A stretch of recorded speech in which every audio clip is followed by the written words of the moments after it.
묵도하심으로 9월 13일 주일 예배를 비대면 예배로 하나님께 드리도록 하겠습니다.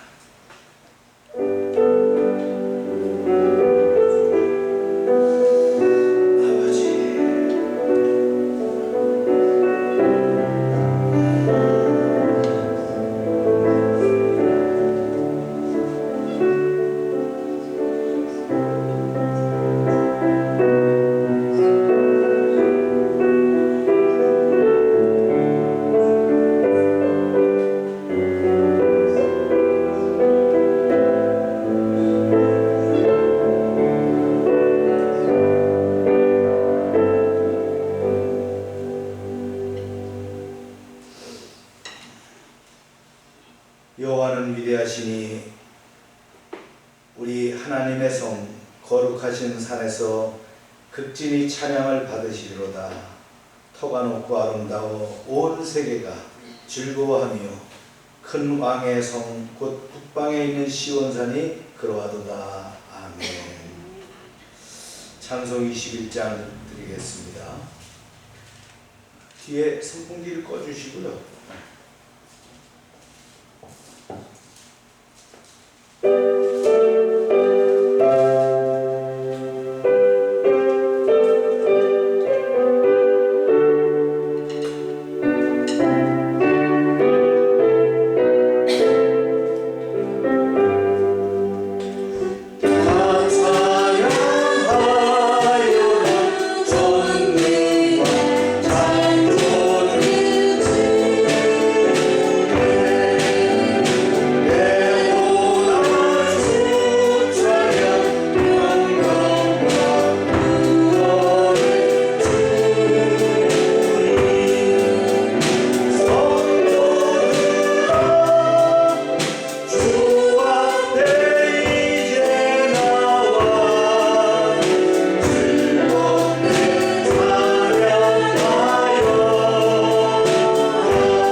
이스라엘이 애굽에서 나오며 야곱의 집안이 언어가 다른 민족에게서 나올 때에 유다는 여호와의 성소가 되고 이스라엘은 그의 영토가 되었도다.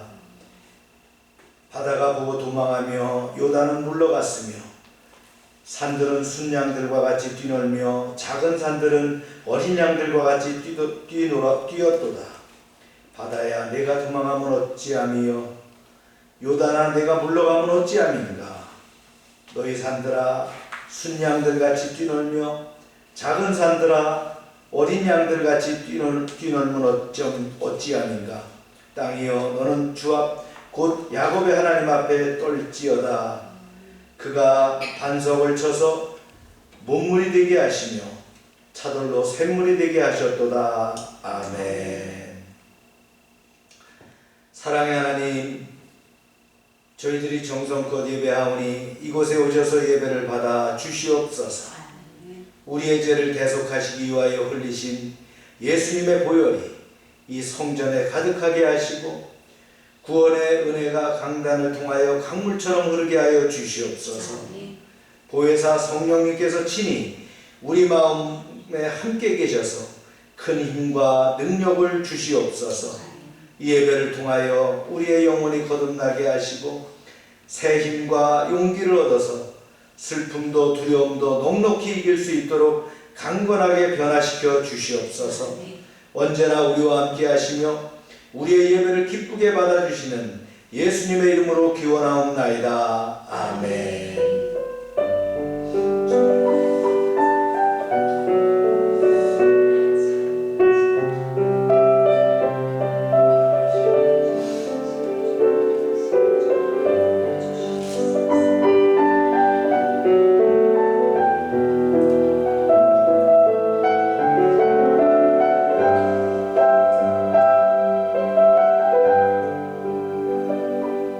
사도신경으로 신앙 고백합니다. 전능하사 천지를 만드신 하나님 아버지를 내가 믿사오며 그 외아들 우리 주 예수 그리스도를 믿사오니 이는 성령으로 잉태하사 동정녀 마리아에게 나시고 본디오 빌라도에게 고난을 받으사 십자가에 못 박혀 죽으시고 장사한지 사흘 만에 죽은 자 가운데서 다시 살아나시며 하늘에 오르사 전능하신 하나님 우편한 자에 계시다가 저리로서 산자와 죽은 자를 심판하러 오시리라. 성령을 믿사오며 거룩한 공회와 성도가 서로 교통하는 것과 죄를 사해 주시는 것과 몸이 다시 사는 것과 영원히 사는 것을 믿사옵나이다. 아멘. 찬송가 421장 드리도록 하겠습니다.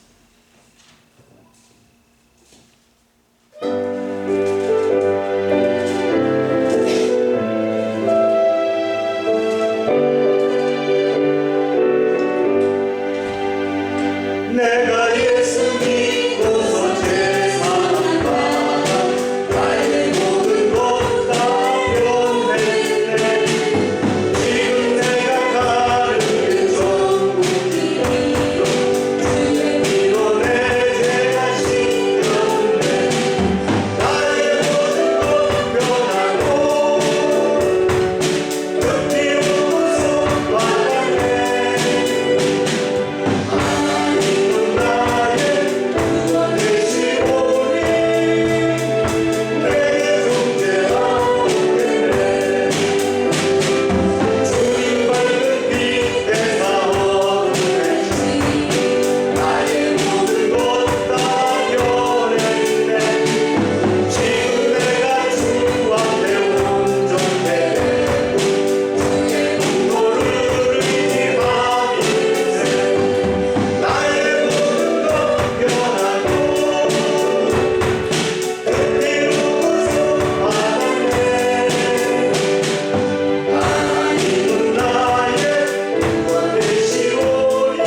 시간 우리를 대표해서 김미지 전도사님 기도해 주시겠습니다. 우리의 힘이요 능력이신 아버지 하나님을 찬양합니다.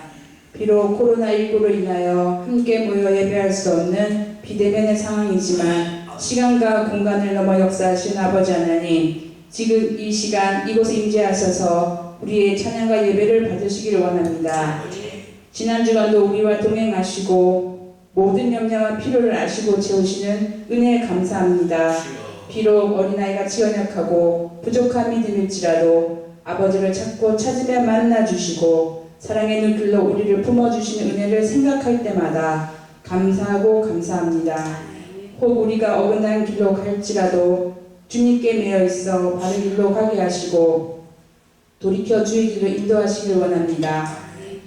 올해는 코로나로 인해 많은 사람들의 몸과 마음이 지치고 사회적으로 경제적으로도 어려운 상황에 직면해 있어 그 어느 때보다 믿음으로 살아야 하겠지만 지금 우리의 현실은 녹록지 않음을 고백합니다. 교회가 사회적으로 비난의 대상이 되기도 하고 함께 예배할 수 없는 비대면의 상황들 가운데서 우리는 어떻게 해야 할지 돌아보며 아버지의 뜻을 구합니다. 주님, 비 오는 뒤 땅이 굳듯이 고난 가운데서 믿음이 더 빛을 발할 줄 믿습니다. 저희들에게 진리의 영으로 말씀하시고 말씀과 기도의 훈련을 통해 정금과 같은 믿음을 주시고 이 땅의 교회가 밝음을 잃지 않고 짠맛을 간직한 빛과 소금의 역할을 다하도록 역사하여 주시옵소서. 한 알의 비랄이 썩지 않으면 열매 맺지 못하는 진리를 기억하여 우리 교회와 열방의 성도들이 작지만 미랄과 같은 아름다운 믿음의 열매를 맺도록 지켜주시옵소서. 이 나라와 민족을 위해 교회를 위해 기도하는 성도들이 더하게 하옵소서.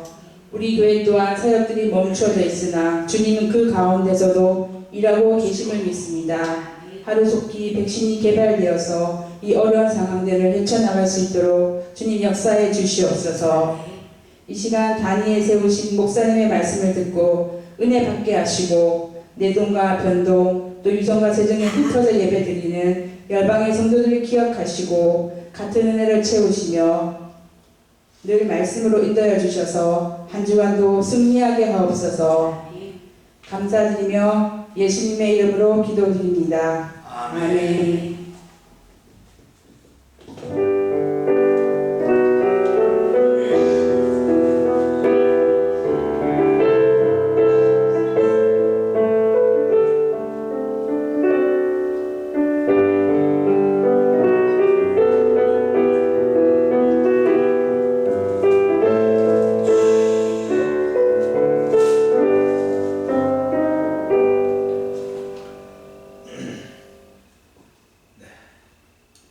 시간입니다. 여전히 지금 코로나 바이러스로 인해서 사회적 거리두기 경인 지역이 2.5단계죠. 지금 현재 정부에서도 이 사태를 어떻게 해야 되는가 고민하고 있는 것 같습니다. 현재 우리가 비대면 예배를 드리고 있는데 밴드와 홈페이지 또 우리가 카톡 나눔방에 올려지는데 영상 예배를 잘 활용해 주시기 바라고요.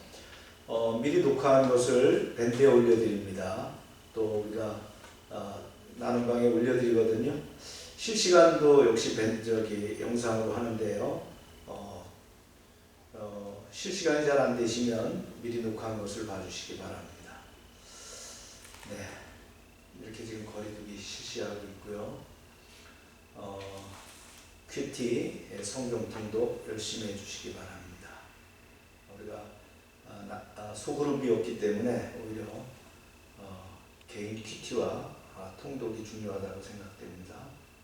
네. 네, 모든 것들이 현재 좀 제한되어 있는 상태죠. 네. 지역아동센터도 이제 긴급 돌봄과 원격 수업만 진행하고 있습니다. 급식소 역시 마찬가지고요. 급식소에 보니까 굉장히 곰팡이도 많이 피고 그래가지고 지난주 청소를 했는데 오늘 청소와 또 수리도 계속했어요. 다음 주도 아마 좀 손을 봐야 될 것 같습니다. 자, 금년도 캐치프레이즈의 말씀입니다. 시작. 이같이 많으나 그물이 찢어지지 아니하였더라. 요한복음 21장 11절 말씀입니다. 네, 성경 봉독은 오늘 말씀은 로마서 9장 1절부터 13절 말씀입니다. 우리 제가 교독해서 읽게요. 먼저 읽겠습니다. 1, 2절. 내가 그리스도 안에서 참말을 하고 거짓말을 아니하노라. 나의 큰 근심이 있는 것과 마음에 그치지 않는 고통이 있는 것을 내 양심이 성령 안에서 나와 더불어 증언하노니 나의 형제 곧 고립의 친척을 위하여 내 자신이 저주를 받아 그리스도에게서 끊어질지라도 원하는 바로라. 그들은 이스라엘 사람이라 그들에게는 양자됨과 영광과 언약들과 율법을 세우신 것과 예배와 약속들이 있고 조상들도 그들 것이요 육신으로 하면 그리스도가 그들에게서 나셨으니 그는 만물에 계셔서 세세 찬양을 받으실 하나님이시라. 아멘. 그러나 하나님의 말씀이 폐하여진 것 같지 않도다. 이스라엘에게서 난 그들이 다 이스라엘이 아니요 또한 아브라함의 씨가 다 그의 자녀가 아니라 오직 이삭으로부터 난 자라야 내 씨라 불리라 하셨으니 곧 육신의 자녀가 하나님의 자녀가 아니요 오직 약속의 자녀가 씨로 여기심을 받느니라. 약속의 말씀은 이것이니 맹령 이때 내가 이르리니 사라에게 아들이 있으리라 하시라. 그뿐 아니라 또한 리브가가 우리 조상 이삭 한 사람으로 말미암아 임신하였는데 그 자식들이 아직 낳지도 아니하고 무슨 선이나 악을 행하지 아니한 때에 택하셨으나라는 하나님의 뜻이 행위로 말미암지 않고 오직 부르시는 이로 말미암아 서게 하려 하사 리브가에게 이르시되 큰 자가 어린 자를 섬기리라 하셨나니 기록된바 내가 야곱은 사랑하고 에서는 미워하였다 시각받으리라. 아멘. 우리 말씀을 위해서 기도하겠습니다. 하나님 아버지 은혜 가운데 주일 예배를 드리게 하심을 감사합니다. 이제 다시 로마서로 돌아가서 로마서 9장을 우리가 말씀을 나눕니다. 이제 하나님의 축복과 이스라엘의 과거에 대해서 말씀을 나눌 때 풍성한 은혜가 넘치게 하여 주시옵소서. 가정에서 삶의 현장에서 예배한다 할지라도 동일한 은혜가 넘치게 하시고 말씀이 우리 귀에 이제 잘 들려질 뿐만 아니라 그 말씀이 이해를 넘어서 영적으로 은혜가 되는 그러한 시간이 되게 하여 주시옵소서. 감사하며 예수님의 이름으로 기도합니다. 아멘. 로마서는 구원에 관한 책입니다. 그래서 많은 사람들이 내가 받은 구원, 내가 받은 은혜, 내가 받은 하나님의 사랑을 묵상하는 책입니다. 그러나 로마서를 읽으면서 잊지 말아야 할 중요한 것이 있는데요. 로마서의 주인공이 결코 내가 아니라는 거예요. 만약 나로 로마서를 읽었다면 잘못 이해한 겁니다. 로마서의 주인공은 바로 누구시냐? 하나님이십니다. 그리고 로마서의 주제는요, 하나님의 구원입니다. 나의 구원이 아닙니다.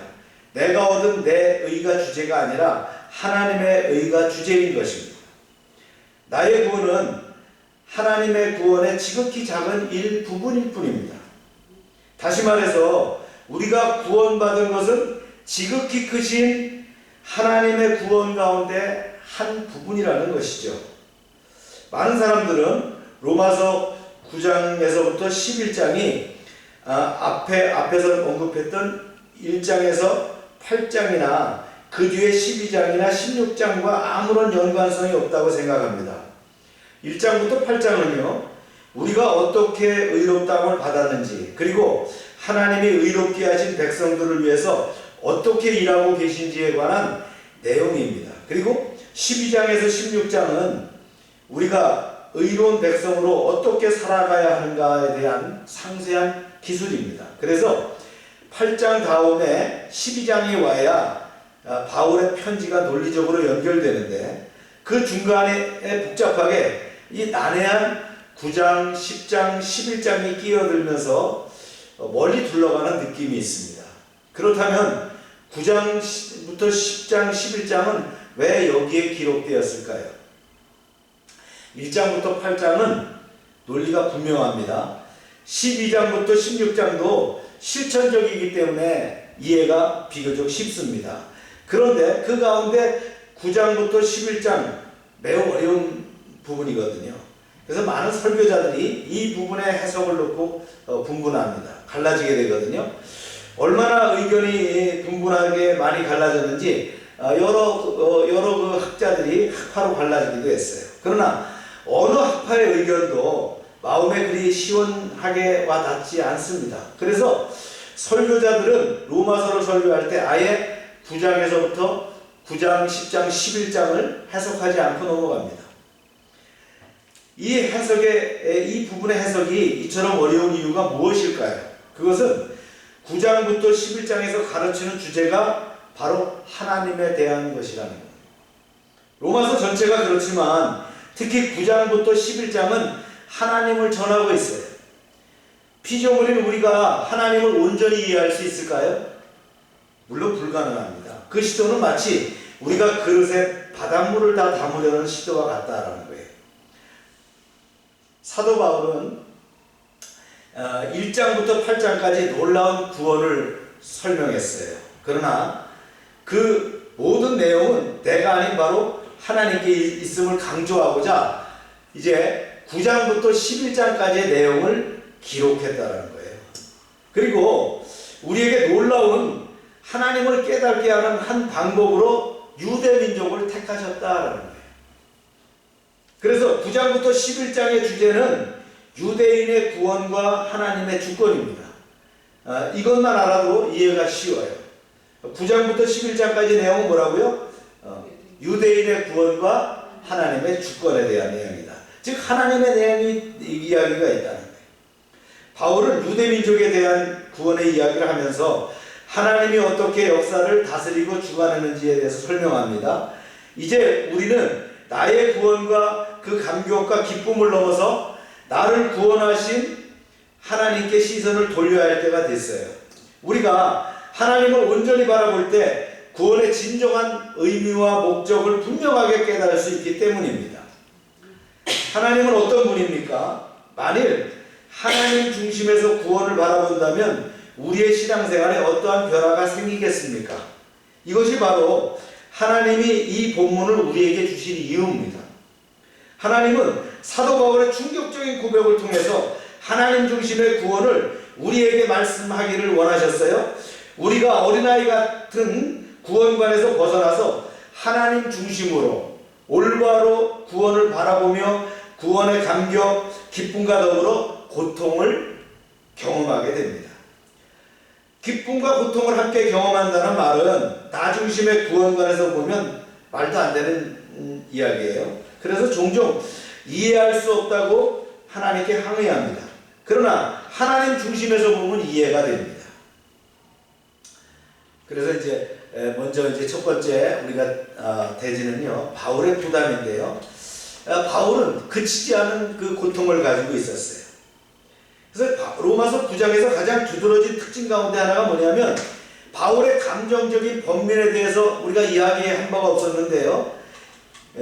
여기에 이제 그 바울의 번민이 나온다는 거예요. 바울은 약한 사람이 아니죠. 그는 이제 선교 사역을 하다가 매질도 당하고 난파를 했어요. 굶주림, 비웃음, 또 중상모략을 다 이겨낸 사람입니다. 그래서 1절부터 3절의 내용이 더욱 놀랍습니다. 이렇게 말씀하고 있어요. 시작. 내가 그리스도 안에서 참말을 하고 거짓말을 아니하노라. 나에게 큰 근심이 있는 것과 마음에 그치지 않는 고통이 있는 것을 내 양심이 성령 안에서 나와 더불어 증언하노니 나의 형제 곧 골육의 친척을 위하여 내 자신이 저주를 받아 그리스도에게서 끊어질지라도 원하는 바로라. 1절에는 바울의 말하는 바의 심각함이 분명히 드러나 있어요. 나에게 큰 근심이 있는 것과 마음에 그치지 않는 고통이 있는 것. 왜일까요? 그 이유는 그랬어요. 나의 형제, 내 골육 친척, 내 피부치라는 거죠. 이스라엘 사람들, 뒤에는 그렇게까지 언급했어요. 이들이 복음을 거부했기 때문이라는 거예요. 바울은 그리스도를 알았고 그분의 의를 믿었다는 것과 그 구원을 거부할 때 받게 될 결과까지도 잘 알고 있어요. 그래서 어떻게든 자기 동족이 유대인들이 말이죠, 그리스도를 믿게 되기를 원했습니다. 바울은 그랬죠. 자신이 저주를 받아 그리스도에게서 끊어질지라도 그것을 원했다는 거예요. 그 말에 우리는 깜짝 놀라지 않을 수 없어요. 우리가 생각하기에 사도 바울은 유대인이라고 하면 고개를 흔들 정도로 싫어했을 줄 알았어요. 근데 실제로 그렇지 않았다는 거예요. 바울의 마음은 이런 거예요. 어떻게든 나의 유대인 형제자매들이 구원을 받을 수 있다면 로마서 1장부터 8장에서 얘기했던 그 구원을 말이죠, 기꺼이 포기할 수 있다, 이렇게까지 얘기하는 거예요. 여기서 우리는 바울의 그 진면목을 볼 수 있는데요. 그에게 있어서 인생 최고의 관심사는 과연 하나님을 영화롭게 하고 또 이웃을 사랑하는 것이었다라는 거예요. 여기서 이제 본문을 보니까 끊어질지라도 그랬어요. 8장에서 보면 우리가 배웠어요. 누가 우리를 그리스도의 사랑에서 끊으리요, 이렇게 바울이 고백하지 않았습니까? 여기서 사용했던 동일한 단어입니다. 아무도 우리를 그리스도의 사랑에서 끊을 수가 없어요. 그러나 그는 이야기합니다. 외부의 힘으로는 나를 끊을 수 없지만 내가 그리스도의 사랑에서 끊어지고 저주를 받는 한이 있다 할지라도 자신에게는 소원이 있다는 거예요. 그것이 뭐냐? 내 민족과 내 가족을 구원하는 것이다. 하나님은 이것이 바로 우리 그리스도인들의 모습이어야 한다는 것을 말씀합니다. 우리가 진실로 천국을 믿는다면 동시에 지옥이 있음을 믿어야 합니다. 그죠? 지옥은 관념적인 장소가 아니에요. 현실적인 장소라는 거예요. 누가복음 18장에 보면 예수님은 한 부자의 이야기를 우리에게 들려주죠. 자기 집 앞에 거지 나사로를 말이죠, 조금도 긍휼히 여기지 않았던 부자가 있어요. 하나님을 믿지도 않았고 이제 부귀영화에 취해서 말이죠, 호의호식하다가 죽은 부자 이야기. 그는 자기 집 앞에 거지 나사로가 아브라함의 품에 있는 것을 죽어서 봤어요. 그는 그 부자가 말이죠, 큰 고통을 겪고 있던 그 지옥을 예수님께 이렇게 설명합니다. 부자는 목놓아 소리 지르며 아버지 아브라함이여, 저 나사로를 보내서 그의 손끝에 물 한 방울만 찍어서 내 혀를 서늘케 해주세요. 부자가 자존심도 다 버렸어요. 자기 집 앞에 살던 떨어진 음식을 주워 먹던 그 거지 나사로에게 말이죠, 물 한 방울 떨어뜨리게 해달라는 거예요. 지옥은 그만큼 고통스러운 곳입니다. 현실적인 장소예요. 이처럼 우리의 가족과 친구, 사랑하는 사람도 구원받지 못한다면 영원히 지옥에 있어야 합니다. 안타깝게도 물 한 방울조차도 얻을 수 없는 곳이 지옥이라는 거예요. 구세군을 창설했던 월리암 부스가 있는데요. 이제 목사님은 구원받지 않는 자신의 이웃과 혈육들을 보고서 무관심한 성도들을 보면서 마음이 아팠어요. 그래 하나님 앞에 이렇게 기도했어요. 하나님, 그들의 문을 열어서 지옥을 볼 수 있게 해주세요. 천국은 현실적인 곳입니다. 우리는 우리의 몸이 부활해서 부활한 몸으로 부활체를 입고 영원한 천국에서 살 줄로 믿습니다. 하지만 지옥 또한 현실적인 곳입니다. 우리가 단 한 번이라도 사랑하는 사람이 지옥에 가는 것을 볼 수만 있다면 우리가 지금이라도 당장 뛰어나가서 그들을 위해서 목 놓아 울면서 그리스도의 복음을 전할 것입니다. 기억하십시오. 구원의 확신과 기쁨에는 뭐가 있다고요? 반드시 고통이 따른다. 할렐루야. 우리가 정말 구원이 무엇인지 알고 하나님의 구원을 온전히 이해한다면 우리에겐 잃어버린 자들에 대한 부담과 고통이 있어야 할 것입니다. 저는 구원의 감격과 기쁨을 크게 맛봤어요. 로마서 8장에서 외쳤던 그 감격이 저에게도 임했습니다. 누가 우리를 그리스도의 사랑에서 끊을 수 있겠습니까? 아무도 없어요. 내가 구원받았다는 사실이 정말 기뻤어요. 그러다가 제가 이 로마서 9장을 읽으면서 큰 충격을 받게 됐어요. 바울에게 있었던 그 고통이 제 안에는 없다는 것을 발견했습니다. 구원의 기쁨만 있지 고통이 없었어요. 그 이유는 다름 아닌 저의 뭐예요? 이기심 때문이었다는 거예요. 그때 하나님의 마음을 전혀 이해하지 못하고 그저 내 구원, 내 천국만 생각하는 어린아이 같은 모습을 보고 얼마나 회개했는지 모릅니다. 전도는 구원받은 자가 마땅히 해야 될 의무입니다. 내가 손해보더라도 이 일을 해야 됩니다. 한 생명을 구원하기 위해서 우리가 예산을 편성해서 또 그 돈을 써가면서 할 줄 있어야 될 거예요. 선물을 보내고 초대하고 만나보십시오. 이 일을 위해서 애쓰다가 실망하더라도 해야 할 일이 바로 전도입니다. 우리 마음에 전도의 거룩한 소망이 생기길 바랍니다. 네. 바울이 다른 교회들에 쓴 서신서를 보면 논리적이면서도 따뜻한 마음을 지니고 있었음을 우리가 알 수 있습니다. 그는 자신의 동족이 구세주를 버린 것을 보면서 그치지 않는 고통을 느꼈습니다. 하지만 그 사실을 못 본 채 하거나 무효로 하기 위해서 자신의 신념을 바꾸지 않았다는 거예요. 오히려 스스로 그것을 짊어졌습니다. 우리도 당연히 이 짐을 져야 될 줄로 믿습니다. 네. 이건 외면할 문제가 아니라는 거예요. 이건 외면할 것이 아니라 직면할 과제라는 거예요. 바울과 같은 그러한 고통이 거룩한 고통인 줄로 믿습니다. 우리가 느껴야 될 이 고통의 근원이 뭐냐는 거예요. 구원의 확신을 가진 자는 반드시 그 마음에 잃어버린 자의 고통이 있어야 합니다. 하나님은 우리에게 고통의 내용과 모습뿐 아니라 고통의 근원을 알려주십니다. 구원의 확신과 기쁨이 어디서 옵니까? 성령의 은혜에서 오겠죠. 그렇다면 구원받지 못한 형제를 바라보며 가슴 아파하는 고통은 누가 주십니까? 마음이 착한 사람이 갖는 본능일까요? 양심 좋은 사람이 갖는 그 마음일까요? 그렇지 않다는 거예요. 성경은 이렇게 얘기를 하고 있어요. 시작. 나에게 큰 근심이 있는 것과 마음에 그치지 않는 고통이 있는 것을 내 양심이 성령 안에서 나와 더불어 증언하노니. 사도 바울은 마음의 고통을 누가 주신다고요? 성령이 주신다 그랬어요. 우리 마음 안에 있는 성령이 주시는 고통이 있습니다. 구원받지 못한 자들을 보며 느끼는 고통이 바로 성령의 은혜입니다. 따라서 성령이 주시는 구원의 확신을 가진 자는 반드시 그분이 주시는 고통도 함께 가져야 합니다. 같은 성령의 확신을 주시면서 고통을 주시지 않는다는 것은 말이 안 되는 이야기겠죠. 우리에게 구원의 확신이 있는데 왜 고통이 없습니까? 그렇다면 무언가 잘못됐다는 거예요. 어쩌면 그 확신이 성령에서 온 것이 아니거나 아직 구원의 감격을 모르는 상태에 있는지도 모릅니다. 구원의 기쁨은 있는데 예수님을 믿지 않는 자들에 대한 고통이 없습니까? 그렇다면 그 기쁨은 성령과 없다는 것이에요. 우리가 자신에게 질문 한번 해보세요. 마음에 그런 고통이 있습니까? 만일 없다면 기도해야 됩니다. 구원받지 못한 남편과 아내를 향한 고통이 있어야 됩니다. 자녀들과 부모를 향한 고통이 있어야 됩니다.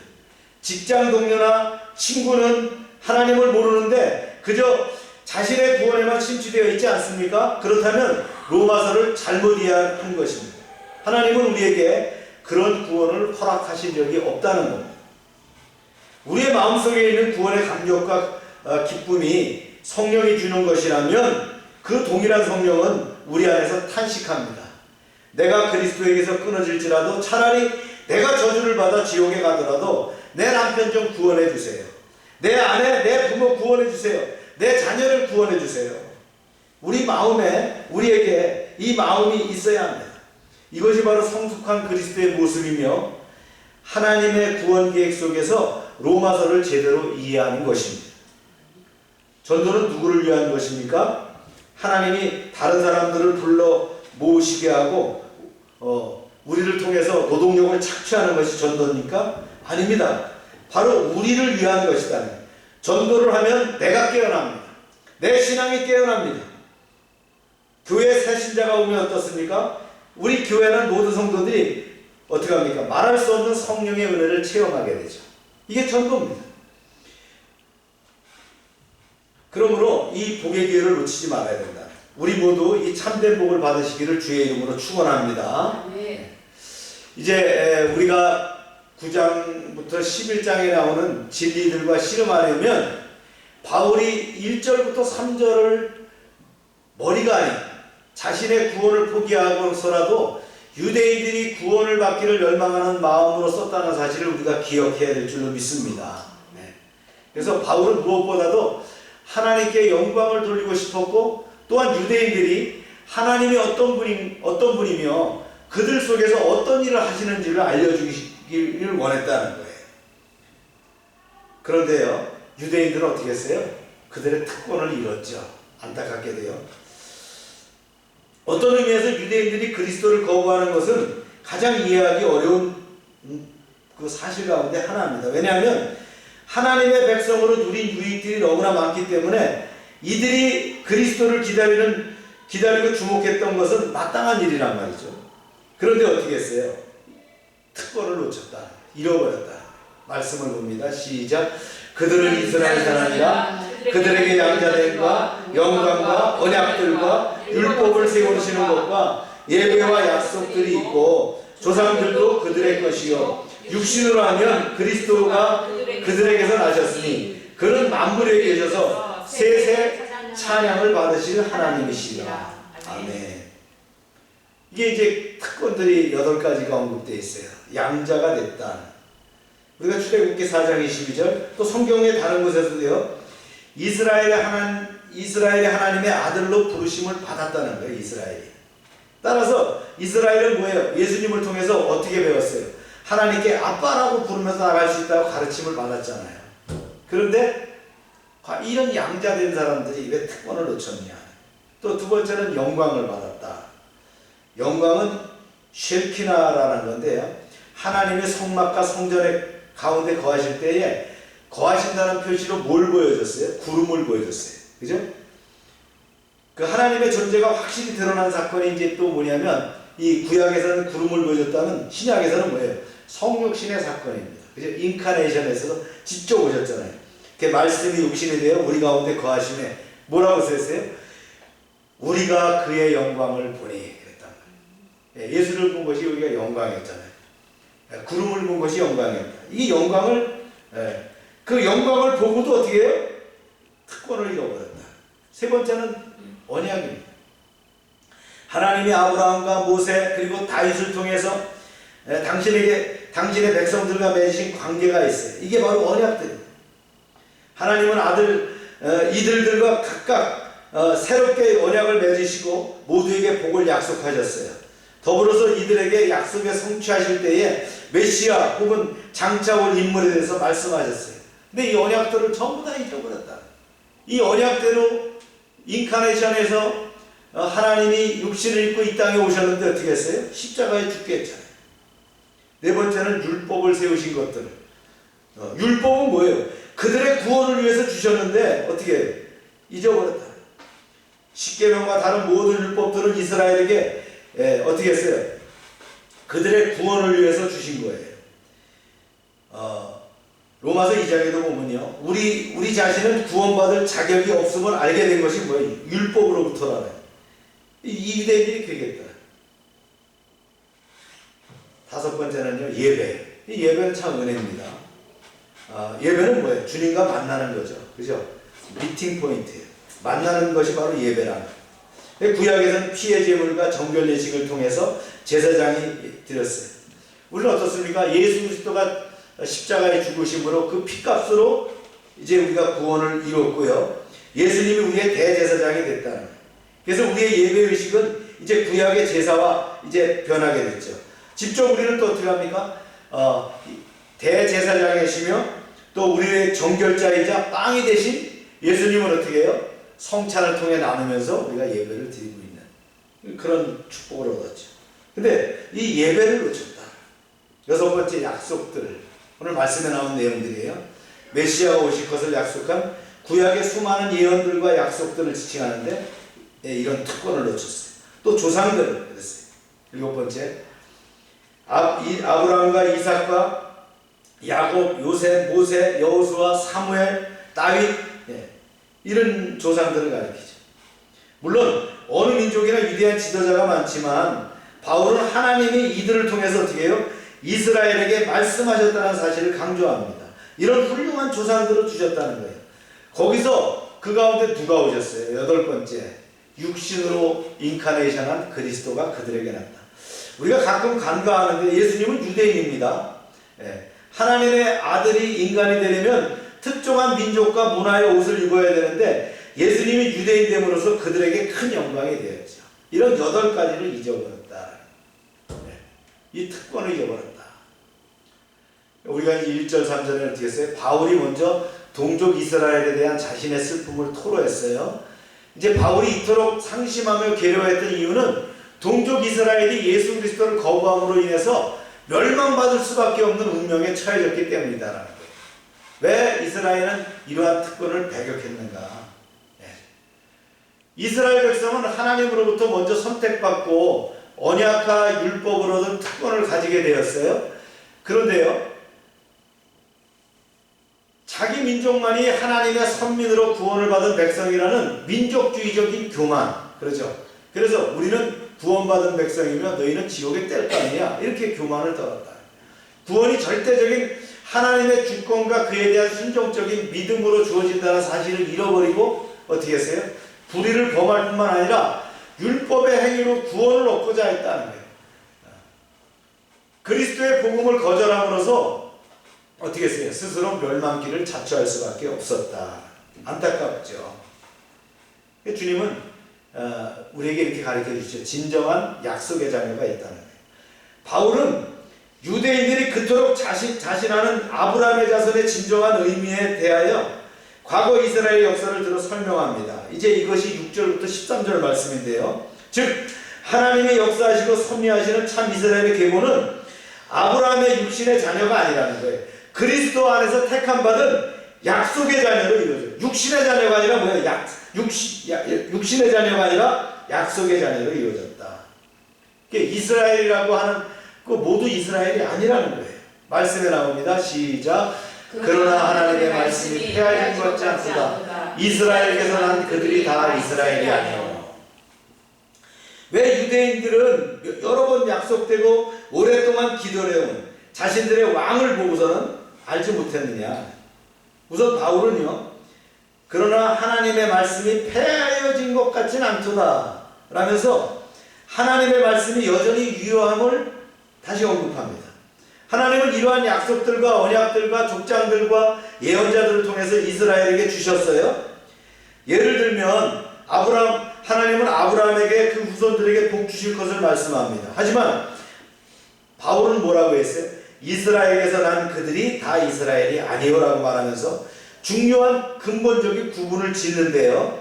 이스라엘이 누구인지 제대로 정해야 한다는 거예요. 아브라함과 이삭과 야곱의 후손 중에는 참 이스라엘 사람이 아닌 사람이 있고 반대로 그 후손이 아닌 사람 중에도 참된 이스라엘이 있다는 거예요. 할렐루야. 바울은 자신의 주장을 증명하기 위해서 구약 성경에 나오는 2가지 사례를 이제 주목합니다. 말씀을 보겠어요. 시작. 또한 아브라함의 씨가 다 그의 자녀가 아니라 오직 이삭으로부터 난 자라야 내 씨가 불리리라 하셨으니 곧 육신의 자녀가 하나님의 자녀가 아니요 오직 약속의 자녀가 씨로 여기심을 받았느니라. 약속의 말씀은 이것이니 명년 이때에 내가 이르리니 사라에게 아들이 있으리라 하십니다. 이 세상에서 태어난 사람은 아무리 아브라함의 아들이라 하더라도 자동적으로 예수를 믿고 하나님을 믿는 것이 아닙니다. 오직 하나님의 말씀을 듣고 거듭나야 합니다. 이것을 잘 보여준 것이 뭐예요? 이삭의 출생이에요. 아브라함이나 부인 사라는 너무 늙어서 더 이상 아이를 낳을 수 없었어요. 그런데 놀라운 것은 뭐예요? 하나님의 주신 말씀이었다. 하나님께서 아브라함과 사라에게 얘기했죠. 내년 이맘때 내가 이르니 사라에게 아들이 있으리라. 이 말씀을 주셨어요. 이 말씀을 늙어서 더 이상 자신을 낳을 수 없는 아브라함과 사라의 몸을 치료해서 아이를 낳을 수 있도록 만들어 주셨다는 거예요. 말씀의 능력으로 임신되어 태어난 아이가 누구예요? 이삭이었죠. 이삭의 출생은 우리에게 아주 중요한 가르침을 주고 있어요. 즉 모든 인간은 태어나면서부터 아주 심각한 장애를 가지고 있다는 거예요. 바로 영적으로 죽어 있다는 거예요. 하나님을 인식하지 못하고 하나님을 믿을 수 없어요. 아무리 자기 주위에 일어나는 중요한 증거를 보고도 믿지 못합니다. 이것을 사람의 힘으로 고칠 수가 없다는 거예요. 그런데 하나님의 말씀을 들으면서 이 놀라운 부분이 치료가 일어나게 됩니다. 하나님의 말씀을 듣다가 보면 이상하게 어느 순간에 하나님의 존재가 믿어지고 예수님이 내 죄를 대신해서 돌아가셨다는 걸 깨닫고 내가 하나님 앞에 정말 교만하게 살았구나 하는 걸 인정하게 됩니다. 이것이 바로 인간에게 일어날 수 있는 가장 최고의 신비로운 사건이다. 아멘입니까? 여러분들 다 그렇게 그런 체험하지 않았어요? 중생의 체험. 아무리 말씀을 듣는다고 해도 100% 중생은 없어요. 말씀을 듣고 거듭나는 자가 있는가 하면 아무리 들어도 절대 거듭나지 않는 자도 있다는 거예요. 우리가 알아야 할 것은 이 말씀 외에는 거듭나게 하는 일이 일어날 수 없다는 사실인데요. 따라서 우리가 해야 할 일은 뭐냐? 무차별적으로 하나님의 말씀을 계속 전하는 것이다.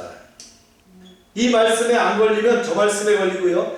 이 말씀으로 안 되면 다른 말씀에 부딪혀서 결국 영혼이 살아나는 기적을 믿어야 합니다. 이게 이제 우리가 인간적인 측면에서요. 구약 이스라엘 백성들의 위기는 지속적으로 하나님의 말씀을 선포하지 않는 데 있었어요. 일단 믿음의 가정에서 자라나는 자녀들이 신앙적이기 때문에 더 이상 신앙을 가르칠 필요가 없다고 믿었던 것 같아요. 그리고 세상 지식을 더 많이 배워서 세상적으로 훌륭한 사람이 되기를 바랐습니다. 그 결과 겉으로는 믿는 것 같지만 마음속으로는 죽어가고 있던 것이었죠. 그래서 죽으시면 아무리 온도가 오르고요, 비가 내려도 싹이 나지 않아요. 아무리 하나님께서 강하게 성령의 역사를 퍼부으셔도 부흥의 역사가 일어나지 않는다는 거예요. 왜? 죽었다 말이죠. 우리는 어떤 씨가 죽을 씨고 어떤 씨가 살아있는 씨인지는 외모는 알 수 없어요. 우리가 알 수 있는 것은 뭐예요? 이 씨건 저 씨건 무차별적으로 어떻게 합니까? 하나님의 말씀을 자꾸 퍼붓는 것이다. 그러면 결국 씨들이 살아나게 되고 어느 결정적인 순간에 엄청난 부흥의 역사가 일어나게 될 것이다. 농부가 씨를 뿌릴 때 이 안에 생명의 씨가 있다고 믿어야 합니다. 그것을 믿지 못하면 어떻게 해요? 다음날 아무것도 안 나네. 다 뒤집어 버린단 말이에요. 그 안에 있던 씨들은 다 죽어버리고 마는 거예요. 좋은 씨를 뿌렸다면 어느 순간 싹이 날 것을 믿고 기다려야 됩니다. 그러면 나중에 싹이 나서 결실하는데 풍성한 수확을 거둘 수 있을 것입니다. 할렐루야. 이런 말씀을 보면 그렇게 됐죠. 하나님은 아브라함의 후손이 복을 받을 것이라고 약속을 했는데 그에게는 누굴 줬어요? 이삭과 이스마엘 두 아들이 있었다는 거예요. 오직 근데 이삭으로부터 난 자라야 내 씨라고 하리라고 하셨어요. 하나님은 아브라함의 아들 중 한 사람만을 받아들여 주셨다는 거예요. 그래서 이스마엘은 아브라함에게 육신의 아들이었지만 영적으로 후손은 아니었다는 거예요. 그래서 바울은 사라에게서 태어난 이삭만 약속의 자녀이고 하나님의 복을 받게 될 것이라고 말하는 거예요. 이게 오늘 본문의 말씀이었어요. 이제 나가서요. 이제 뱃속에 있는 아이들 한번 볼까요? 이 말씀은 이제 우리를 더 신비로운 그 세계로 인도하는데요. 이것은 우리 머리로는 이해할 수 없는 신비 중의 신비입니다. 하나님께서 구원하실 자를 우리가 태어나기 전에 예정하셨다. 말씀 볼까요? 시작. 그뿐 아니라 또한 리브가가 우리 조상 이삭 한 사람으로 말미암아 임신하였는데, 이제 곧이어 바울은 이삭과 리브가가 쌍둥이 아들 예로 그 원리를 다시 보여주는데요. 그들이 이삭 한 사람으로 말미암아 임신이 되었기에 둘 다 육신으로 아브라함의 자손이었지만 그중 한 사람만이 영적인 후손이 되어 그 약속의 유업을 받았어요. 바울은 야곱과 에서의 경우를 이삭과 이스마엘의 경우보다 더 깊이 논의합니다. 왜 아브라함의 자손 중 어떤 이는 참된 이스라엘이 되고 다른 이는 그렇지 않은지, 이 곤란한 질문에 대해서 답을 하는 거예요. 나아가서 바울은 왜 어떤 사람은 하나님을 사랑하고 다른 사람은 그렇지 않는가라는 더 포괄적인 질문에까지 대답을 합니다. 말씀을 한번 볼까요? 시작. 그 자식들이 아직 나지 아니하고 무슨 선이나 악을 행하지 아니한 때에 택하심을 따라 되는 하나님의 뜻이 행위로 말미암지 않고 오직 부르시는 이로 말미암아 서게 하려 하사 리브가에게 이르시되 큰 자가 어린 자를 섬기리라 하셨나니 기록된 바 내가 야곱은 사랑하고 에서는 미워하심과 같으니라. 야곱과 에서는 같은 뱃속에서 잉태된 쌍둥이에요. 그죠? 이란성 쌍둥이에요. 이들이 아직 뱃속에 있었을 때 하나님은 이미 누굴 택했어요? 야곱을 택하셨어요. 에서를 버리셨어요. 이것은 우리에게 엄청난 충격입니다. 아직 사람이 이 세상에 태어나지도 않았는데 하나님은 어떤 사람을 구원하시기로 결정하고 어떤 사람을 버리시기로 결정했어요. 그렇다면 결국 하나님이 믿기로 작정한 사람은 어떻게 해도 나중에 믿게 될 것이고 하나님이 버리기로 작정한 사람은 어떻게 해도 안 믿게 될 것이 아니겠는가. 이제 여기서 뭐가 나오냐면요, 이 예정론에 대한 것이 나와요. 예정론에 대한 잘못된 인식인데요, 사실 예정의 교리만큼 하나님을 불리하게 하는 것이 없어요. 즉 사람들은 하나님이 공평하지 않으시다 말합니다. 겉으로는 공평하지 하시면서 실제로는 절대로 공평하지 않다는 거예요. 예를 들어서 어떤 회사에서 신입사원을 뽑아요. 뽑는다고 말이죠. 대대적으로 광고를 했어요. 근데 실제로 그 회사에서 뽑을 자를 다 뽑은 상태에서 신문 광고를 했다면 다른 사람들이 아무리 원서를 내도 소용이 없잖아요. 사람들이 기독교에 대해서 가장 비난하는 것이 바로 이런 점이다. 하나님은 왜 모든 사람에게 공평하게 기회를 주지 않았느냐 하는 것이죠. 구원하려면 모든 사람을 다 구원하든지 아니면 다 버리든지 하시지 어떤 사람은 구원하고 어떤 사람은 버리냐는 겁니다. 그것도 아직 태어나지 않은 사람에게 이런 결정을 내리시면 어떡하겠느냐는 거예요. 물론 하나님의 예정은 인간의 입장에서 보면 불공평한 것이 사실이에요. 그러기에 이 예정은 뭘로 되어 있어요? 비밀로 되어 있다는 거예요. 즉 우리는 어떤 사람도 미리 얼굴만 보아서는 그 사람이 구원으로 예정되었는지 안 되었는지 몰라요. 오직 누가 알아요? 하나님의 마음속에 들어있는 계획일 뿐이라는 거예요. 아멘입니까? 그래서 우리가 함부로 속단해서는 안 됩니다. 왜 그러면 하나님께서는 예정하셨을까? 그것은 하나님 보시기에는 야곱과 에서 모두 구원받기에 대단히 어려운 사람이었어요. 에서도 하나님 믿기는 어렵지만 야곱도 절대 만만한 사람이 아니라는 거예요. 하나님께서 얼마든지 둘 다 믿게 할 수도 있지만 야곱을 어떻게 해요? 집중적인 구원의 대상으로 정했다라는 거예요. 이게 바로 예정론입니다. 이것은 마치 사자가 말이죠. 들판에서 사슴떼를 추격을 해가는데 이걸 비교해보면 이해가 돼요. 사자는 강하고 빠르지만 사슴도 보통 약삭 빠르지 않잖아요. 그래서 적당히 해갖고는 사슴을 사냥할 수 없어요. 그래서 사자는 마음속에 사슴 한 마리를 딱 찍습니다. 사자는 사슴을 추격할 때 여러 마리를 추격하는 것 같지만 실제로는 자기 마음에 찍어놓은 사슴을 끝까지 추적해서 쓰러뜨리는 거예요. 물론 사자의 발톱에 쓰러진 사슴은 불행하지만 하나님의 발톱에 쓰러진 사람은 복된 사람입니다. 우리는 정상 상태에 있는 신앙을 가지기 어려울 뿐만 아니라 할 수 있으면 길을 쓰고 하나님의 은혜에서 도망치려 해요. 이때 모든 사람들이 다 붙들 수도 있지만 하나님은 어떻게 해요? 특별히 붙잡으시기로 결정한 사람이 따로 있다는 거예요. 이것이 바로 예정이다.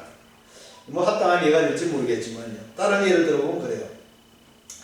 야생동물이 덫에 걸려서 부상을 입었을 때 이제 관리하는 그 수의사가 와서 잡아서 치료해 주려고 하면 야생동물은 사람을 못 믿어요. 그죠? 기를 쓰고 달아나요. 그때 수의사들은 수면제를 넣은 총을 탁 쏴서 그물로 짐승을 잡아서 기절시키죠.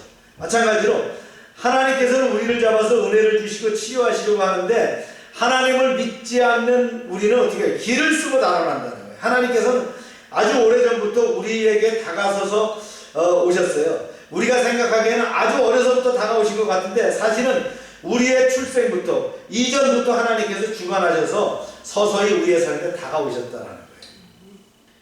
우리의 삶을 돌이켜보면 위기의 순간마다 무엇인가 알 수 없는 손이 지켜준 것 같은 생각이 듭니다.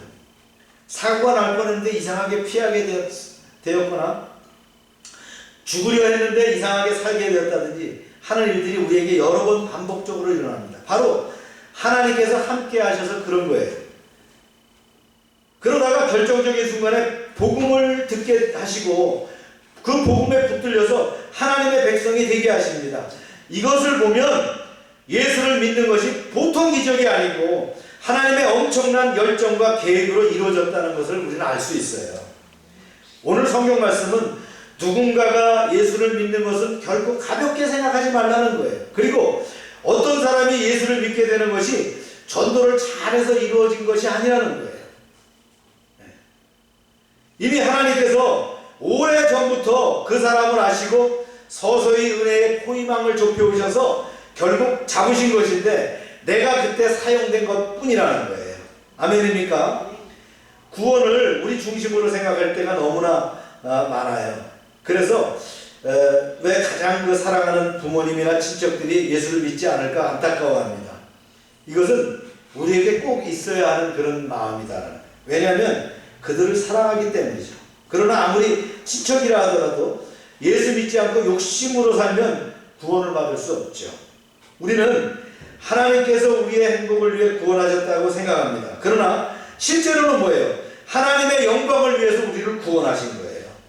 우리는 하나님이 얼마나 깊이 사랑하셨으며 구원하시기를 위해서 얼마나 많은 애를 쓰셨는지 나타내려고 어떻게 했어요? 우리를 구원하셨다는 거예요. 우리가 할 수 있는 것은 놀라운 구원을 위해서 하나님께 감사드리는 것뿐이에요. 내가 놀라운 구원에 포함된 것을 위해서 기뻐하고 감사드릴 수밖에 없다. 우리 주위에는요, 끝까지 하나님을 믿지 않는 사람들도 많아요. 인간적으로는 너무나 훌륭하고 나하고도 너무 가까운 형제인데 끝까지 믿지 않으려는 사람들도 있어요.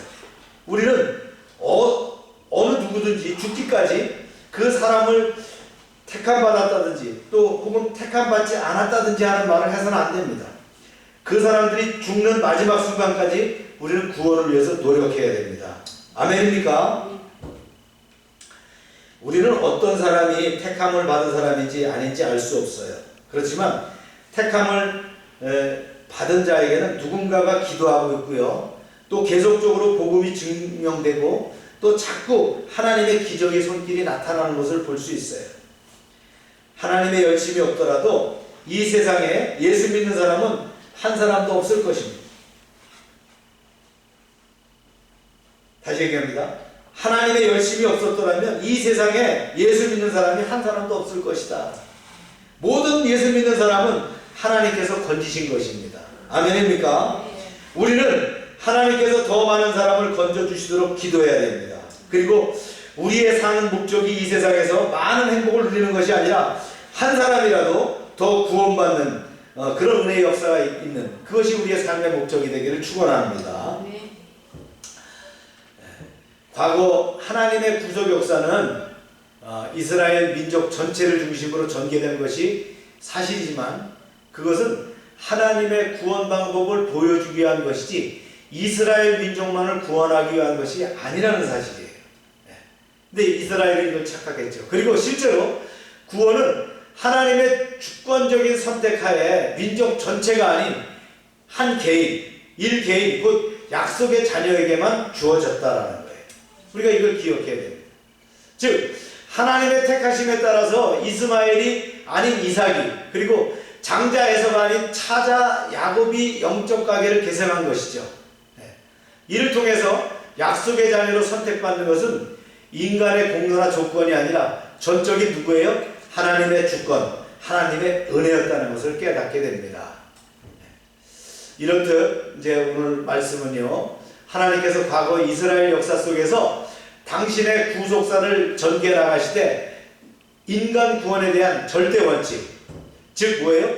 인간의 조건에 의해서가 아니라 당신의 절대 주권과 구속 약속에 대한 절대적인 신실성에 의해서 전개해 오셨으며 이는 구약시대나 신약시대 절대 다르지 않음을 우리에게 보여주는 말씀입니다. 귀한 말씀 오늘 또 이렇게 나눴습니다. 기도하시겠습니다. 하나님 아버지 감사합니다. 로마서 9장을 통해서 바울이 그치지 않은 고통이 있었다는 것을 우리에게 알게 하셨습니다. 바울의 고통의 근원이 무엇입니까? 바로 동족들이, 그 혈족들이 구원받지 못하는 것이었습니다. 우리에게도 그런 마음을 주시옵소서. 성령을 통하여 우리에게도 그런 긍휼의 마음을 더하여 주시옵소서. 유대인들은 그 많은 특권을 받았지만 그 특권을 잃어버리고 교만하고 불순종했습니다. 주님, 이제 우리가 예정에 대한 주님의 그 교리를 깨달아 알게 하시고 이스라엘에서 난 그들이 다 이스라엘이 아니라고 했던 그 말씀의 진리를 우리가 깨달아 알게 하여 주시옵소서. 이제 하나님, 그 많은 사람들 중에서 특별히 부족한 저희를 나를 택하여 주신 것을 감사드립니다. 우리가 구원받은 그 이유는 주님의 기쁨이 될 뿐만 아니라 주님과 동역하는 일이라는 것을 우리가 다시 한번 깨닫게 하여 주시옵소서. 한 주간의 삶도 주님께 의탁하며 늘 말씀 가운데 또 기도하면서 이제 사는 그런 인생 되게 하여 주시옵소서. 예수님의 이름으로 기도합니다. 아멘. 찬송가 288장 드리겠습니다.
비대면 예배관 헌금은 교회 계좌로 보내주시면 됩니다. 날마다 넘치게 하시는 하나님 아버지 은혜에 감사드리며 저희들에게 주신 물질을 구별하여 하나님께 드립니다. 약속의 말씀대로 11조를 드립니다. 저들의 창고에 저들의 가정에 복을 쌓을 것이 없도록 채워주시옵소서. 황충을 금하여 주시옵소서. 포도나무의 과실이 기한전에 떨어지지 않도록 하시며 저들의 기업이 아름답도록 지켜주시옵소서. 시와 양식으로 구별하여 주조헌금, 감사헌금, 약자헌금, 선교헌금 드립니다. 백배로 응답하여 주시옵소서. 하나님 여호와의 말씀을 삼가 듣고 그 모든 명령을 지켜 행하는 백성을 축복하사 세계 모든 민족에 뛰어나게 하여 주시옵소서. 하나님의 말씀에 순종하면 모든 복이 우리에게 그대로 미칠 줄로 믿습니다. 성읍에서도 복을 받게 하시고 들에서도 복을 받게 하시며 몸의 소산과 토지의 소산과 짐승의 새끼와 우양의 새끼가 복을 받으며 광주리와 떡반죽 그릇이 복을 받으며 들어와도 복을 받고 나가도 복을 받으며 대적이 일어나 치료할지라도 한 길로 왔지만 7길로 도망가게 하여 주시옵소서. 하나님께서 우리를 위하여 하늘의 아름다운 보고를 여사 우리의 땅의 때를 따라 비가 내리게 하시고 우리의 손으로 하는 모든 일에 복을 주셔서 많은 사람들에게 구워주며 나누게 하시고 머리가 되고 꼬리가 되지 않게 하시며 위에만 있게 하시고 아래에 있지 않게 하여 주시옵소서. 이제 저희가 드린 물질 하나님이 일하는 데 귀하게 쓰임받게 하시고 쓰이는 곳마다 하나님의 영광과 역사하심이 드러나게 하여 주시옵소서. 이제는 우리의 죄를 위하여 십자가에서 피 흘리신 예수 그리스도의 사랑, 은혜와 우리를 창조하시고 섭리하시는 하나님 아버지의 사랑하심과 늘 함께 하시는 성령님의 교통하심이 이제부터 영원토록 함께 하시기를 축원하옵나이다. 아멘.